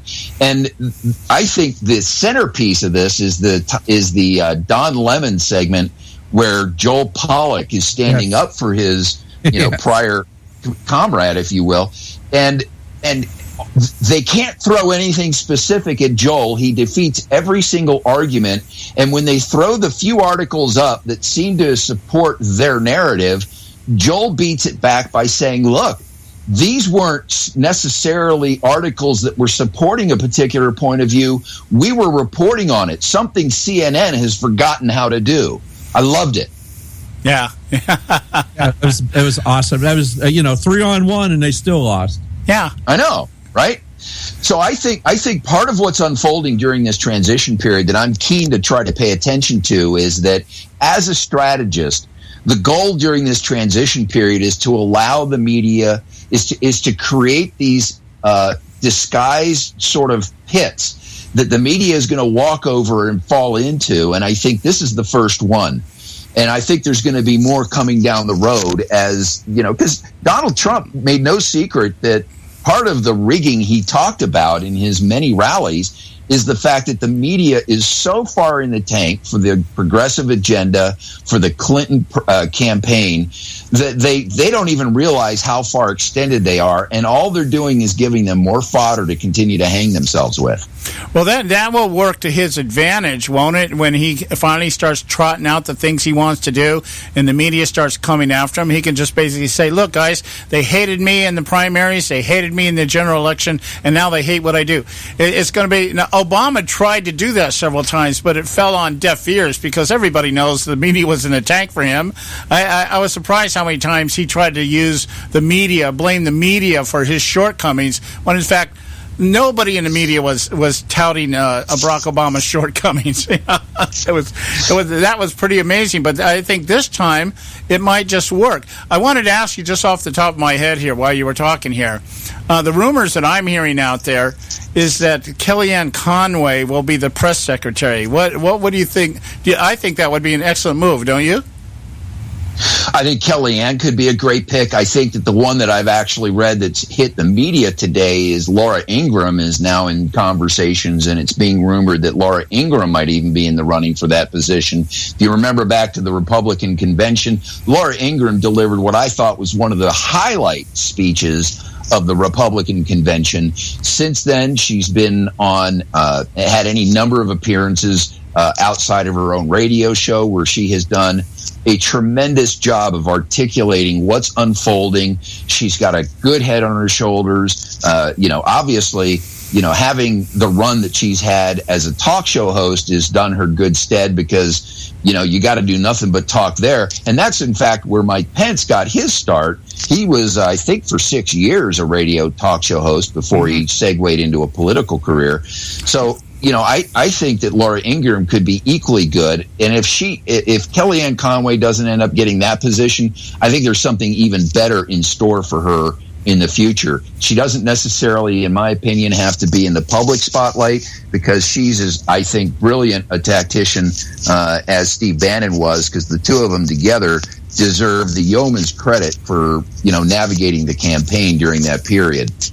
Yeah, I would think my choice. I think was it Valerie Jarrett? She's chief of staff, right? Yes. Okay, and now he's chosen Reince Priebus as chief of staff, which I'm not particularly excited about, but I do understand why he would pick him. That gives him that bridge to the establishment that he's going to need without actually having to concede too much. I think Priebus knows how to play both sides of the fence, but I would think that Conway, I would love her, because I think Laura Ingraham is good, but I've watched this Kellyanne Conway stand face to face with the opposition time after time, and she does not rattle. She does not get taken off message. She does not let them move her where they want to move her.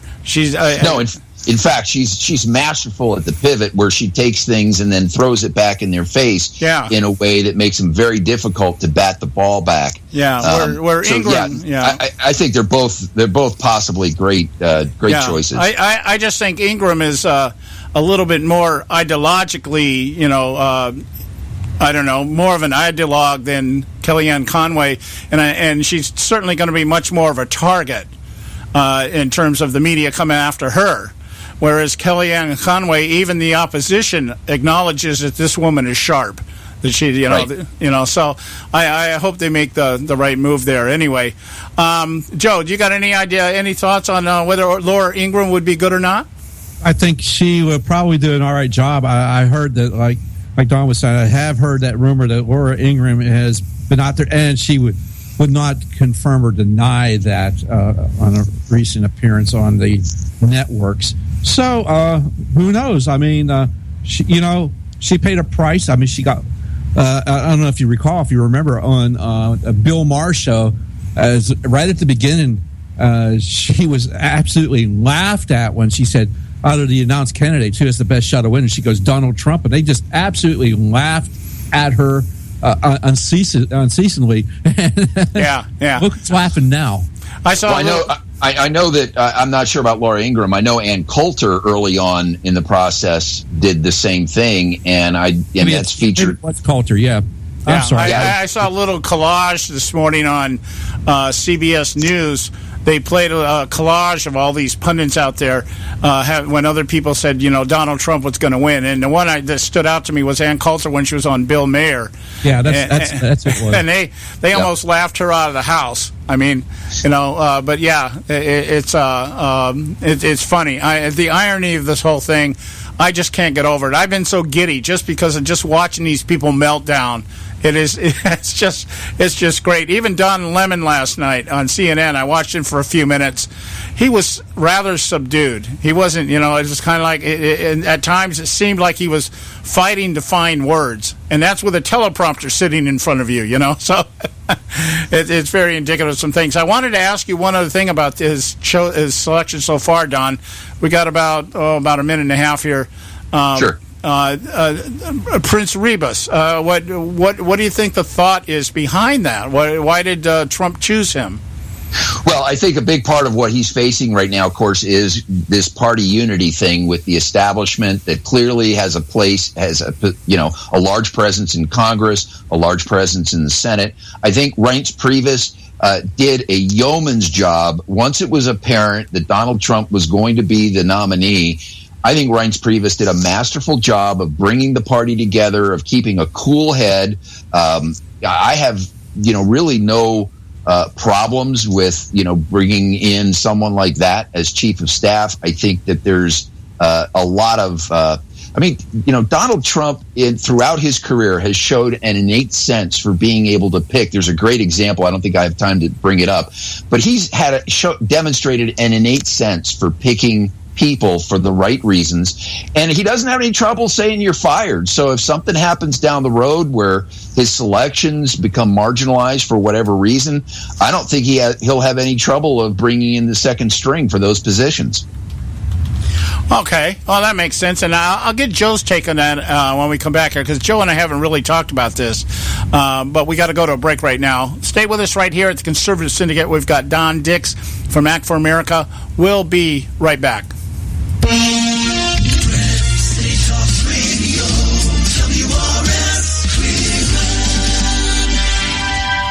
Ever wonder how the credit card companies make their money? Well, think about this. If you owe $25,000 on 5 different credit cards and you make your minimum payments every month, here's what it's going to cost you. Are you sitting down? You'll shell out over $13,000 in additional interest, and it's going to take over 13 years to pay off your original $25,000 balance. That's how they make money. Now it's your turn to fight back by calling the Debt Solutions Network. We'll work on your behalf to reduce your debt. We specialize in credit cards, retail store cards, and medical bills. We promise we can and will reduce your debt. Call right now for a free 15-minute debt analysis. 800-709-4392. 800-709-4392. 800-709-4392. 800-709-4392.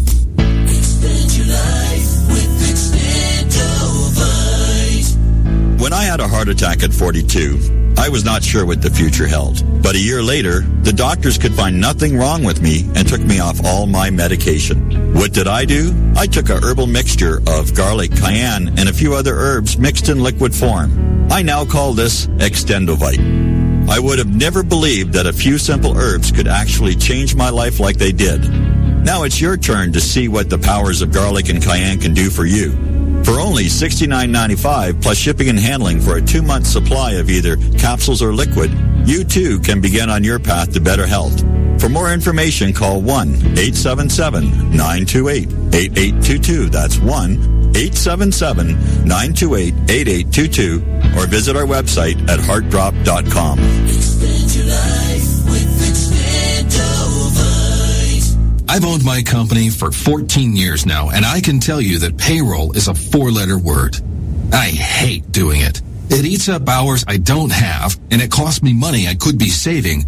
But my accountant's too expensive, and I'm not sure who to call, but I know I need help. We're Paychex, and we take all the hassles out of small business payroll. We save you time and money. It's easy. Call, fax, or give us your payroll information securely online, and we take care of the rest. We calculate the correct taxes, manage payments and direct deposits. We even send out your checks. Payroll doesn't need to be a 4-letter word anymore. We're so sure that we can save you time and money that we'll give you a month's payroll free. Just for calling 877-663-3830. Get 1 month's payroll for free. Call Paychex right now. 877-663-3830. That's 877-663-3830. Hey, I don't back anybody unless I believe in them. And I do believe in the value of investing in gold and silver. And the company I trust to buy my gold and silver from is Swiss America. I've been working with them for nearly a decade. I trust them, and you can too. Swiss America will help you sort through and find the best options available when you're considering investing in gold and silver coins. Listen, for over 30 years, Swiss America has been offering Americans what they want in their investments: safety, liquidity, quality, reliability, and a potential profit. Gold and silver have a place in every investor's portfolio. So, why not let Swiss America help you diversify your investment portfolio now? Call now for free information.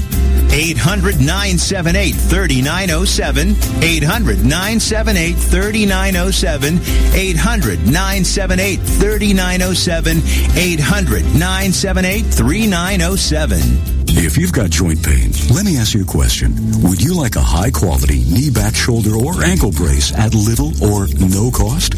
But just in case your reception isn't great, let me ask you again. Would you like a pain-relieving knee, back, shoulder, or ankle brace at little or no cost? Well, if you have Medicare insurance, you could qualify for these pain-relieving braces at little or no cost. And these are high-quality braces. They are very comfortable, and they've helped thousands relieve their pain. Now, I'd like you to imagine going on vacation, playing with your grandkids, just living your life again without pain. The Mobility Hotline is a referral service that connects folks with Medicare coverage and other insurance to accredited companies offering pain-relieving braces at little or no cost. And don't you worry about the Medicare paperwork. They'll handle it all for you. And they'll deliver your braces for free. Call the Mobility Hotline now. The call's free. 1-800-557-6150. 1-800-557-6150. 1-800-557-6150. Am I not speaking English? TheConservativeSyndicate.net, where we speak only one language, American.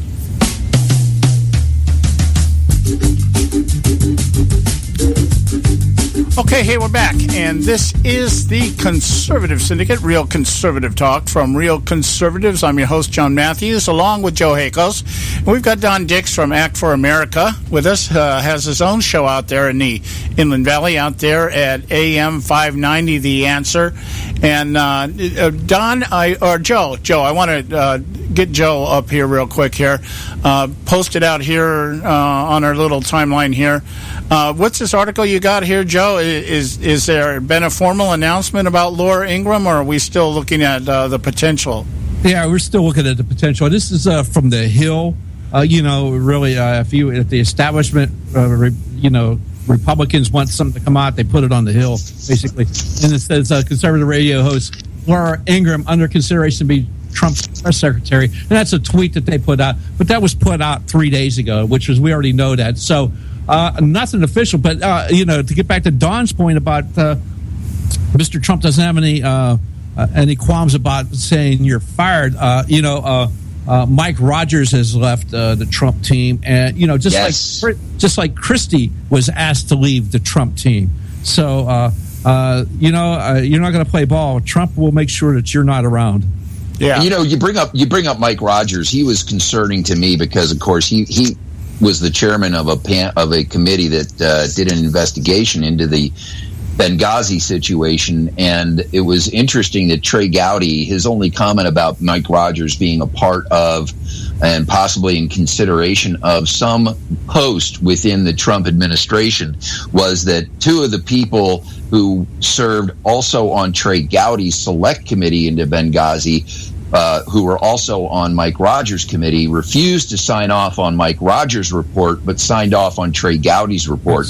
There were problems with Mike Rogers' whole approach. There were witnesses that were never interviewed. Of course, Mike Rogers did not have subpoena power that the select committee had, but it's suffice to say, I don't think Mike Rogers did an adequate job of, actually looking into that. So there's some baggage with Mike Rogers, and I was pleased to see him being put into the periphery, if not completely off the team. Yeah, that just happened today, by the way, too, that Rogers has been shown the door. Get on with your life's work, Mike. You're not going to play here.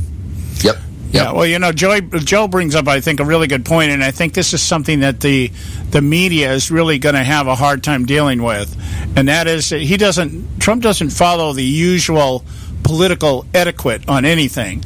And, when the way this stuff works out in the past is that, somebody leaks something about somebody, getting canned or something like that. And then there's 2 or 3 weeks or maybe a month goes by where everybody's trying to figure out what's going on. And then the people involved in the decision making walk a tight fence and don't want to divulge anything. And, there's always this back and forth. And it's how do we still refer to each other as colleagues, even though I'm about ready to put a knife in your back and everything else, where I think Trump is just going to be, hey, you're gone. I think that's going to upset a lot of people because they're used to what I call the template, the Washington template. And I'm really hoping Trump doesn't fall into that trap of thinking that he has to walk those same lines, because that's not what got him here. Which leads me to this question, Don. On the interview on 60 Minutes the other night, Leslie Stahl asked Donald Trump if he was going to fulfill what he said, and I'm going to read you the transcript here so we'll keep it in context. She says, are you going to ask for a special prosecutor to investigate Hillary Clinton over her emails? And are you, as you had said to her face, going to try and put her in jail? Trump didn't seem to want to just, come right out and say yes. He said, well, I'll tell you what I'm going to do. I'm going to think about it. I feel that I need to focus on jobs. I want to focus on health care. I want to focus on the border and immigration and doing a really great immigration bill. And I want to focus on all these other things that we've been talking about. Well, she keeps pressing him about it. You called her Crooked Hillary, and you wanted to get her in jail, and your people in your audience kept saying, lock him up. And then this was the comment that threw me. He says, she says, well, Leslie says, well, she did some bad things. You say she did some bad things. He says, yeah, she did do some bad things. And she goes, yeah, but a special prosecutor. And Trump says, I don't want to hurt them.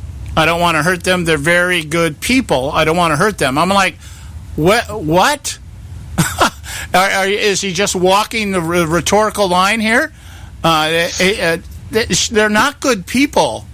I think at this point, I think we got to be patient with Donald Trump during this period because, first of all, you have President Obama who still has the levers of power within his reach. Yep. And I think that right now you're going to hear Donald Trump walking back all sorts of things because while President Obama still has control of things in this, he's a lame duck, but there's still a lot that he could do.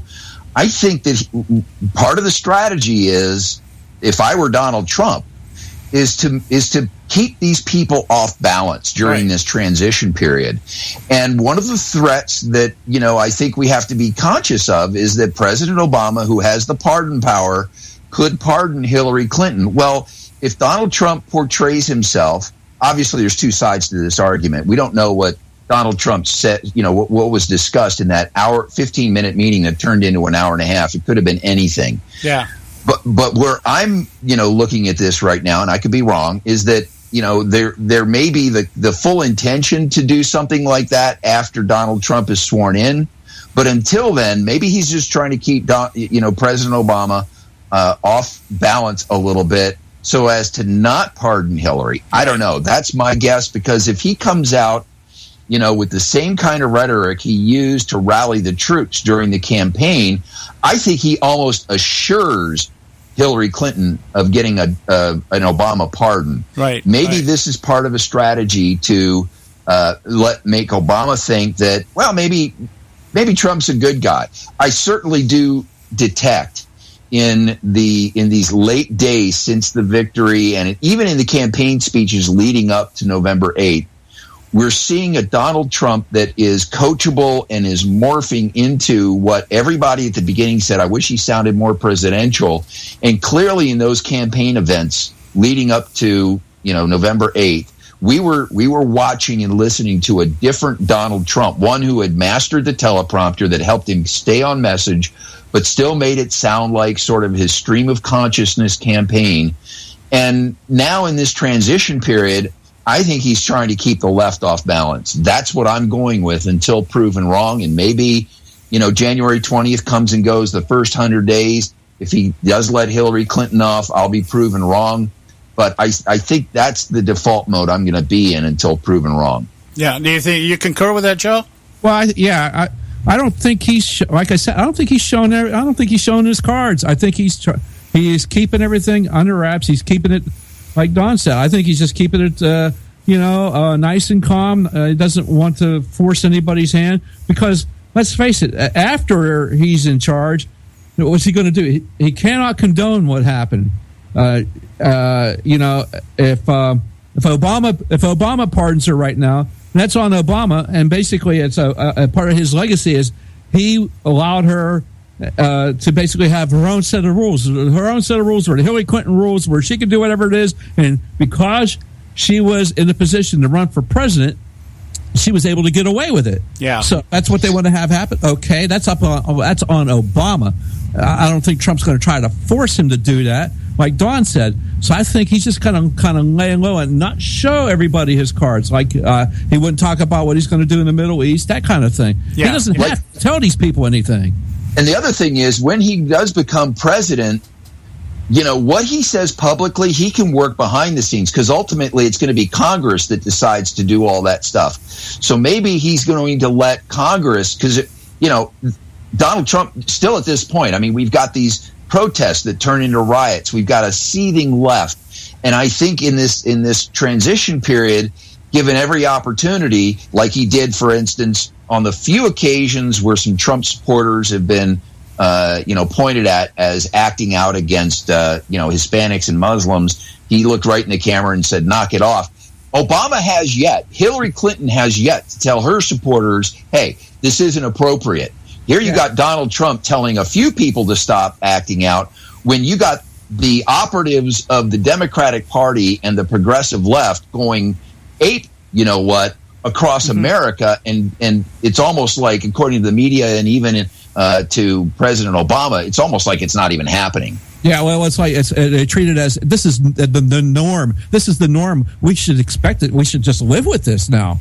Yeah, well, I happen to concur with both of you to a certain degree. I think that, perhaps that's a strategy. Don't give Obama a reason to step out and try to protect Hillary, although I'm not so sure Obama would really want to do that. But the closer to the point here is that and I agree with you, Don. This is what I've been telling, because people were asking me at a conference I was at this week, and they were asking me about this.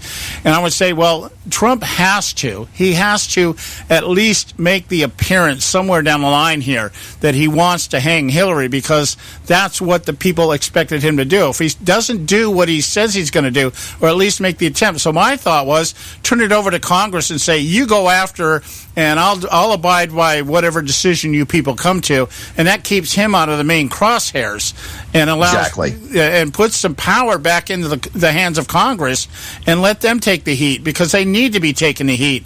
They haven't done anything because they don't want to take the heat. We need to turn the heat up on the right people here. And so I think that would be a very viable thing. But to just turn around and walk away from her and just say, well, I won, let's just dust our hands, I think would be politically stupid, because those are the kinds of things that the people are waiting for. That's why they elected him.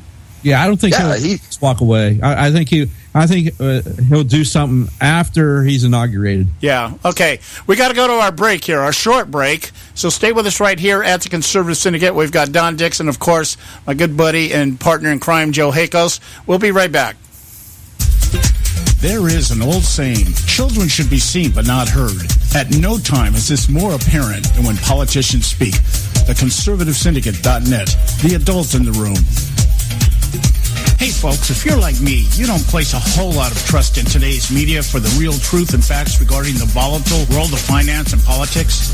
When I want the real scoop on money, I go to the most trusted source I know, my good friend and colleague, Bob Cardosa. Bob is a noted expert with a PhD in international finance who airs his nationally known, globally syndicated show, Robert Cardosa Live Daily, Monday through Friday, 3 to 5 p.m. Pacific time. With Bob, you get the right information at the right time from someone who knows his business and can help you make the right decisions concerning yours. Again, Bob airs daily, Monday through Friday, 3 to 5 p.m. Pacific time. Visit his website at robertcardosalive.com for information regarding stations and topics. That's robertcardosalive.com. Check Bob out. You'll be glad you did.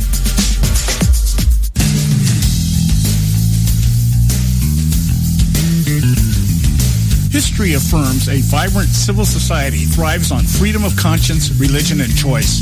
Any society absent these qualities stifles individual responsibility and accountability, thus enslaving its people by denying them the potential for goodness, creativity, and altruism. To that extent, oppression, coercion, and totalitarianism are multiplied exponentially. To counter such outcomes, the American Freedom Alliance was formed. The AFA is a nonpartisan, non-aligned movement which promotes, defends, and upholds Western values and ideals. The Alliance strives to build an international coalition of citizens of the West who together promote and protect moral values, democracy, and freedom. To find out more and become part of this valuable asset in the preservation of freedom and all its rewards, contact us at AmericanFreedomAlliance.org. That's AmericanFreedomAlliance.org. Let freedom ring. Am I not speaking English? TheConservativeSyndicate.net, where we speak only one language, American.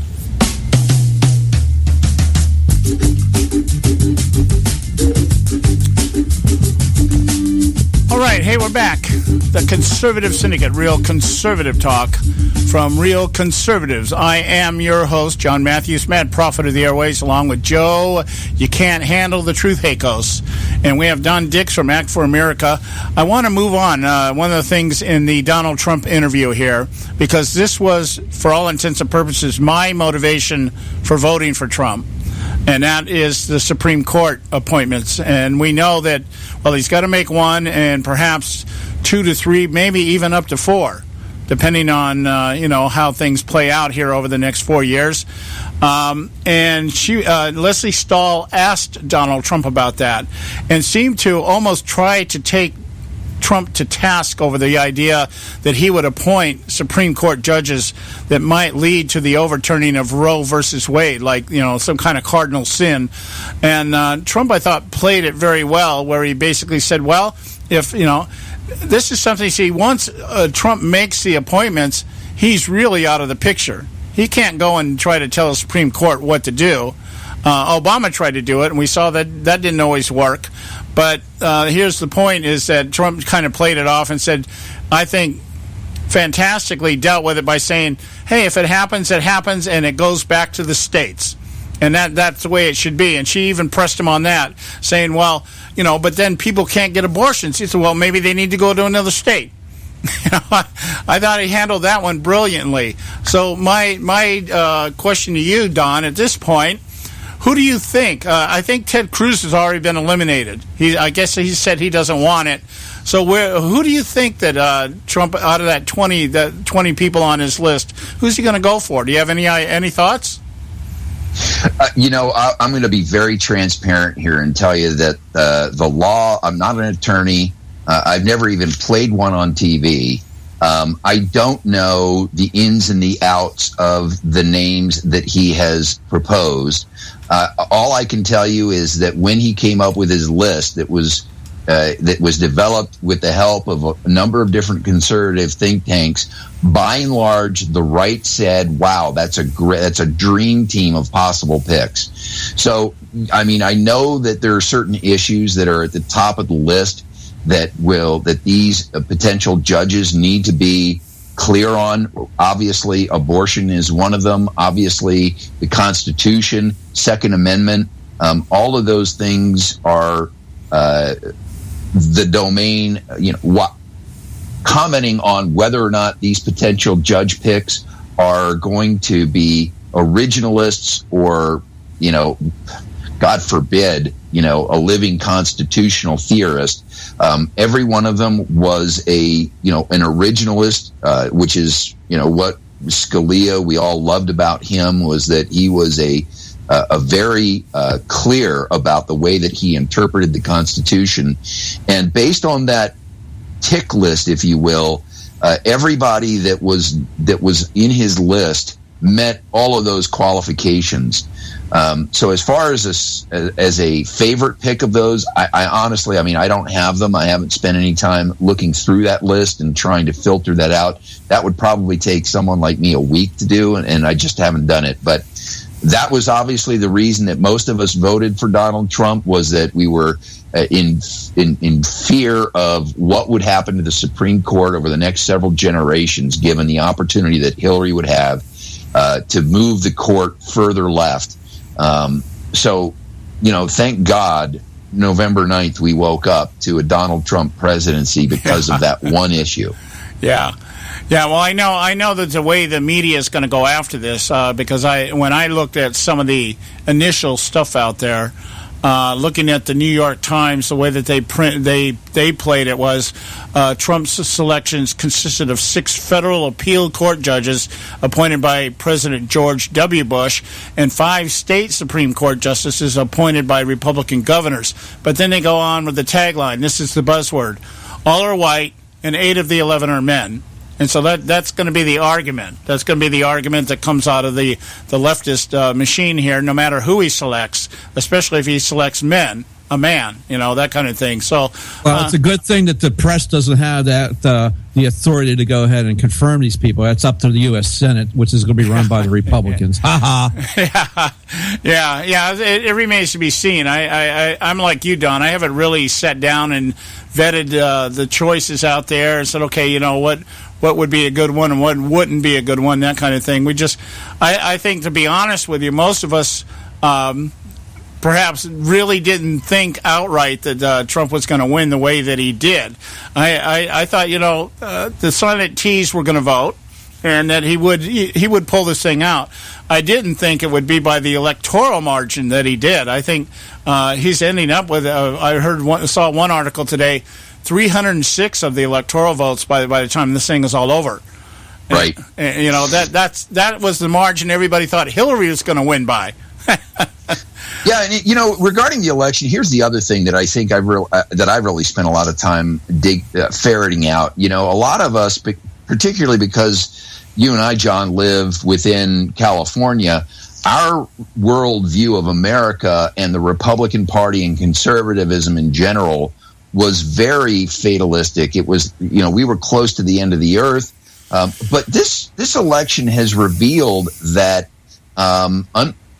something I didn't keep track of was the undercurrent of the reaction to Obama's policies. When Obama was not on the ticket, his policies were. And in 2010, 2014, and now again in 2016, the people continued to err towards the right when it came to state legislatures, state governors, local elections. The routing that the Democratic Party has had, do you realize they only have control of 4 states? Unfortunately, John, you and I live in one of those. But they only have control of 4 states: Rhode Island, Connecticut, Oregon, and California. Other than that, the Republicans have control of over 30 states, 12 governors, 69 House seats were won, 13 Senate seats, have been lost to President Obama's policies. We have 900 state legislature seats that were turned over in favor of Republicans and conservatives. So this is a big deal. What we're really beginning to see emerge is a nationwide rebuke of liberal progressive policies. And so it even further sort of bolsters the argument that Trump, don't blow it for us, because what has occurred outside of California, Oregon, Rhode Island, is nothing short of a miracle. Yeah, I agree, and but you would never know that to listen to Obama yesterday at his press conference lay out about what a great country he's going to leave in the hands of Donald Trump. How everything that he's done has been so much better, and how is Trump going to repeal all this stuff? Because it's either they're treaties, they're agreements between other nations, or because he'll hurt everybody if he does everything that he says he's going to do. I found that to be just so. I don't know, but I guess that's Obama. We should be used to that by now. Anyway, we've got about a minute left here with Don today, so I wanted to give that to you, Don, to tell us what you're up to, promote your show and your organization. Gosh, thanks. Boy, I tell you, last week has been great. We held an Act for America meeting Saturday night. We had a dose of reality, though, from a French university professor from the University of Paris come in and tell us exactly how far gone Paris and Europe is. And folks, this is no time to take a vacation. We have to be vigilant in our communities. Don't go to sleep because President Trump is going to take care of everything. Stay vigilant.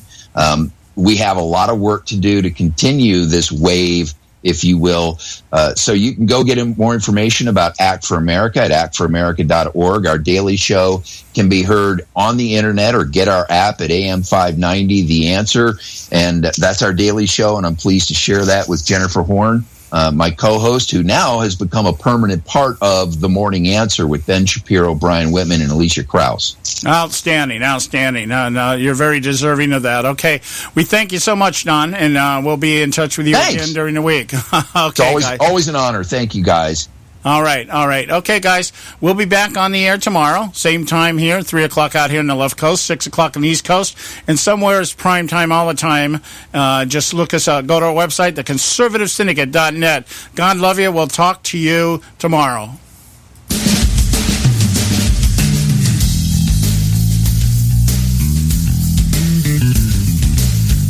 Thanks for tuning in to this edition of the Conservative Syndicate, the nationally acclaimed, globally syndicated, politically incorrect talk show that seeks to tear down the imaginary wall of separation between church and state. We want to make you aware you can find and access all our show archives at our website, theconservativesyndicate.net, as well as our broadcast stations and times. That's theconservativesyndicate.net. We so appreciate you taking the time to tune in, and we so look forward to continuing to bring you the best in uncompromised talk radio available on the net today. And remember, folks, it doesn't matter how many times you get knocked down in life. It only matters how many times you get up. I'm John Matthews, along with Joe Hago, signing off until next time right here at the Conservative Syndicate. God bless you, and may God continue to bless America.